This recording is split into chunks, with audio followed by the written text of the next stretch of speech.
Welcome back to my channel. Sebelum nonton video ini, jangan lupa subscribe, like, dan nyalakan lonceng notifikasinya ya. Cerita dimulai. Hari Minggu itu seharusnya menjadi hari biasa. Tidak ada firasat apapun. Aku dan ibu sedang menyusun baju-baju lama untuk disumbangkan ke panti asuhan. Udara pagi cukup cerah dan ibu terlihat lebih tenang dari biasanya. Tiba-tiba, terdengar bel rumah diketuk pelan.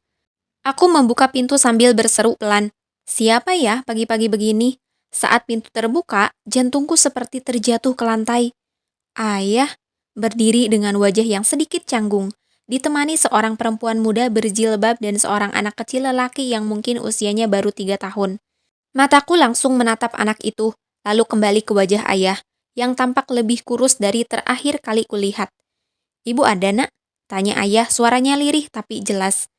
Aku terdiam, tubuhku menegang, bahkan suaraku mendadak hilang. Ibu datang dari arah dapur dan langsung terpaku di ambang pintu. Kamu? Ujar ibu pelan. Ayah menunduk. Aku nggak mau mengganggu, aku cuma mau minta izin untuk anak ini sesekali main ke sini, namanya Rafa, dan ini Aisyah. Perempuan di sebelah ayah menunduk, memberi salam. Assalamualaikum, Bu. Ibu menjawab salam dengan tenang, tapi aku tahu hatinya sedang berperang. Aku berdiri seperti patung, belum mampu mengatakan apa-apa. Apalagi ketika anak kecil bernama Rafa itu tiba-tiba melambaikan tangan kecilnya padaku, lalu bersembunyi di balik kaki ibunya. Ayah melanjutkan, aku tahu, aku sudah banyak menyakiti kalian, tapi aku harap kalian gak mewariskan rasa benci ini kepada Rafa.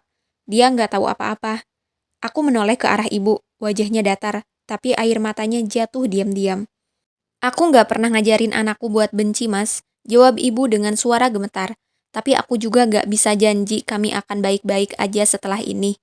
Luka itu butuh waktu. Ayah mengangguk, lalu menatapku. Kamu mau bicara, nak? Aku menggeleng pelan, hatiku seperti terbakar. Tapi bukan karena marah, karena campuran aneh antara sedih, rindu, dan luka yang belum sembuh.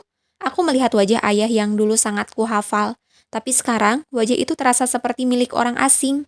Ayah tersenyum, meski samar. Gak apa-apa, aku ngerti, aku gak maksa. Ia menggendong Rafa dan berpamitan.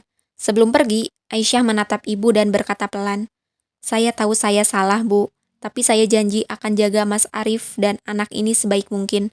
Saya juga ingin kalau suatu saat Rafa besar, dia tahu siapa keluarganya. Ibu hanya mengangguk singkat. Pintu tertutup kembali, tapi suasana hati kami terbuka pada luka lama yang kembali menganga.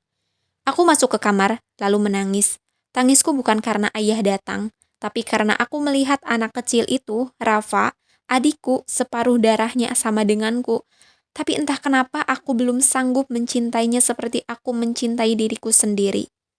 Malam harinya, ibu masuk ke kamar dan duduk di sampingku. Kamu marah ya tadi, tanya ibu. Aku menggeleng, aku bingung, Bu. Harusnya aku gimana? Ibu tersenyum lemah. Ibu juga bingung, nak. Tapi ibu percaya satu hal. Jangan pernah biarkan luka membuat kamu menjadi orang yang keras. Aku menatap ibu dengan mata sembab. Apa ibu gak marah waktu lihat Aisyah tadi? Ibu menarik napas. Marah.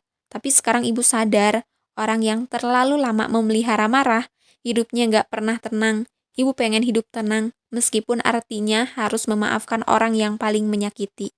Aku diam, kata-kata itu menancap seperti pelan tapi pasti ke dalam hati. Aku tahu ibu bukan malaikat, tapi cara ibu menghadapi semuanya dengan sabar membuatku yakin, sabar itu bukan lemah. Justru sabar adalah kekuatan yang tidak semua orang punya. Kalau Rafa datang lagi, boleh nggak aku main sama dia? Tanyaku tiba-tiba. Ibu menoleh tanpa kaget, tapi lalu tersenyum. Tentu saja boleh, kamu hebat, nak. Aku tidak merasa hebat, tapi aku tahu jika aku ingin hatiku damai, aku harus mulai dari melepaskan.